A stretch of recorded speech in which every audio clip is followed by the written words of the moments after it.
Celui qui renvoie sa femme pour en épouser une autre est coupable d'adultère envers elle. Si une femme a renvoyé son mari et en épouse un autre, elle est coupable d'adultère. Il les instruisait comme d'habitude.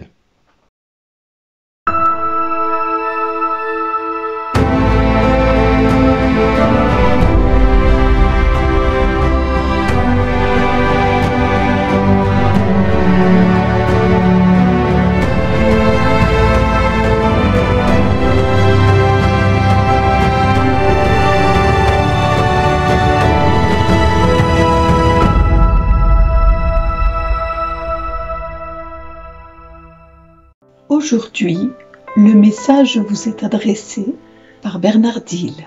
Bonjour les amis, je voudrais prendre un petit peu de temps pour faire une prière de remerciement pour tous les enseignements que nous avons reçus de Jésus. Seigneur, tu nous enseignais avec une autorité et tu le faisais dès que l'on te laissait faire. Et tu profitais de toutes les occasions, de toutes les circonstances.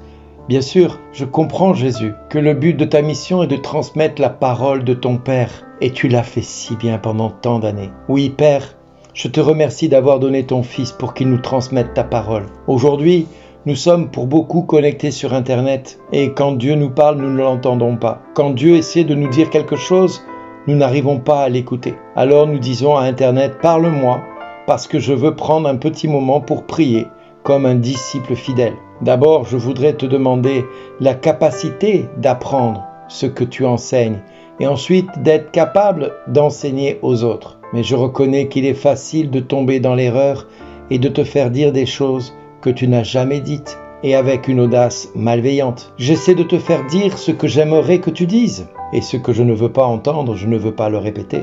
Je reconnais que mon cœur est peut-être plus dur et plus endurci que prévu, que celui de ceux qui t'écoutaient. Oui, Jésus, ton évangile est compliqué pour nous. Et le magistère de l'Église, que ce soit dans le catéchisme ou dans les enseignements qui sont transmis par les paroles des papes successifs, des évêques, des saints, les lettres aux familles, les lettres aux saints, les lettres aux laïcs, les lettres aux prêtres, les lettres qui permettent de fonder et d'orienter le sens chrétien des enfants de Dieu. Aujourd'hui, Seigneur, je dois me rendre compte d'une seule chose, c'est que bien des écrits ont eu lieu. Mais qu'est-ce que l'homme retient de tous ces écrits? Même ta parole, par moments, est négligée, dédaignée. Beaucoup de chrétiens n'ouvrent jamais la Bible. Beaucoup de fils et de filles de Dieu ne savent même pas ce que tu dis dans tes Écritures. Alors quand le mal présente une atteinte à leur vie personnelle et les attaque dans leur vie sentimentale, dans leur vie amoureuse, dans leur vie professionnelle et leur fait tant et tant de misère, le chrétien ne sait pas comment se défendre. Alors quand nous regardons les hommes et les femmes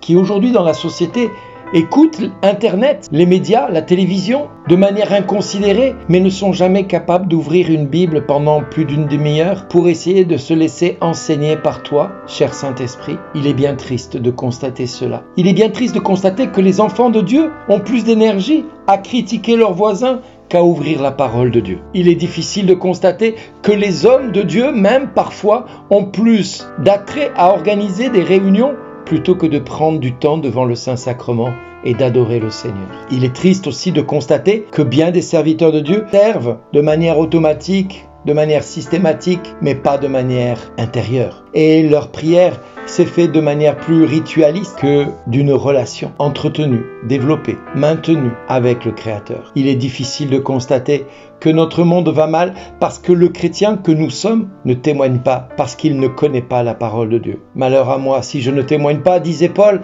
mais le peuple périt faute d'instruction, faute de connaissance. Et il est bien là le drame de notre Église. Le clergé qui devrait enseigner n'enseigne pas, les laïcs qui devraient s'instruire ne s'instruisent pas, les enseignants qui n'enseignent plus et les enseignables ne veulent pas être enseignés. Que faire? Que faire face à cette exigence que Jésus nous demande d'avoir, d'être enseignable et de recevoir l'enseignement qui vient de lui? Quand on parle de mariage dans un couple, quand on fait des préparations au mariage, je suis effaré de voir comment les préparations au mariage sont faites dans l'Église catholique. Il faut reconnaître qu'on est dans un mariage purement civil et ça n'a plus rien à voir avec Dieu. Et j'en sais quelque chose parce qu'aujourd'hui, je sais que j'ai une de mes enfants qui va se marier et quand j'ai vu sa préparation au mariage, et Dieu me pardonne si je porte un jugement, mais ce n'est pas le jugement contre les personnes, mais c'est contre l'action préparation qui est mise en place pour donner à ces hommes et ces femmes qui vont s'engager dans l'Église une instruction, une condition leur permettant de vivre avec Jésus qui n'est plus là au rendez-vous. Parce que Jésus n'est même pas annoncé pendant ces préparations au mariage. Parce que Jésus n'est même pas au cœur de la discussion. Parce que Jésus n'est même pas présent dans ceux qui accompagnent les futurs mariés. Alors, ne parlons pas des futurs mariés qui, eux, pour la plupart, ne viennent même plus à l'église. Oui, il faut se rendre à l'évidence, l'église va mal. Le Christ souffle sur l'église pour demander à l'Esprit Saint d'agir avec puissance et majesté. Mais combien de temps devrons-nous attendre pour que l'église se remette en question? Combien de temps devrons-nous attendre pour que les fruits de l'Esprit agissent dans le cœur des hommes? Et combien de temps devrons-nous attendre pour voir l'œuvre du Saint-Esprit restaurer l'église primitive? Cette église qui était capable de produire des miracles et des conversions par dizaines, par centaines, par milliers. À la suite d'une prédication, Pierre eut 5000 conversions. Quand Jésus parlait, le peuple suivait. Est-ce qu'il en est de même aujourd'hui quand un prêtre parle dans l'église? Oui, quelques-uns ont quelques écoutes un peu plus ardues et un peu plus présentes que d'autres. Mais il faut être lucide et critique, non pas envers les hommes, mais envers ce qui n'est pas enseigné et qui fait que nous, aujourd'hui, nous périssons parce que nous n'avons pas la connaissance. Les laïcs sont les premiers responsables de l'église qu'ils ont. Nous méritons l'église que nous avons parce que nous agissons pas comme nous devrions faire avec l'église. Qui parmi nous prend plus d'une heure pour prier pour nos prêtres et nos pasteurs et nos évêques? Qui parmi nous prenons du temps et consacrons du temps pour les vocations? Qui parmi nous agissons par amour et intercédons dans notre prière régulière pour que les mariages deviennent de plus en plus chrétiens au sens propre du terme? Mes amis, si l'église va mal, c'est que nous allons mal. Et si nous allons mal, il est temps de nous convertir et de revenir à l'essentiel. Pour cela, tu as une Bible chez toi. Prends la décision de l'ouvrir aujourd'hui. Prends la décision de la lire. Prends la décision de la regarder et ne cesse d'en faire qu'à ta tête. Et tu verras que le mariage n'aura plus de raison de craindre l'adultère, de craindre le divorce. Tu verras que la vocation sacerdotale s'établira de manière définitive et pourra demeurer fidèle à son ordination. Tu verras que l'ordination diaconale aura la grâce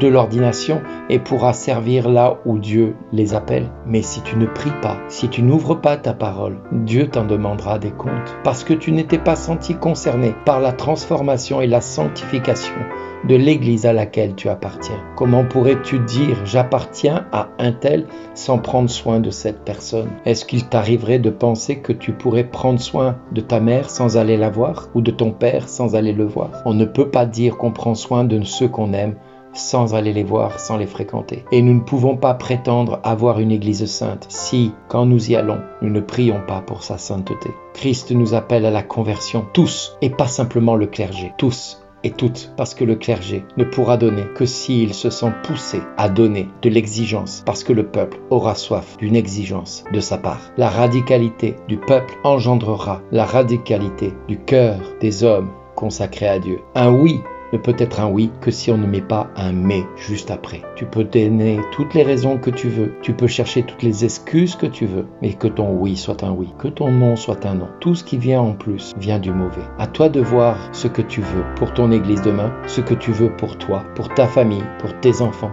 pour les enfants de tes enfants, et cela jusqu'à la 1000e génération. Qu'est-ce que tu attends pour chacun d'eux? Et qu'est-ce que tu crois que Dieu attend de toi? Là est la question. Merci d'exister.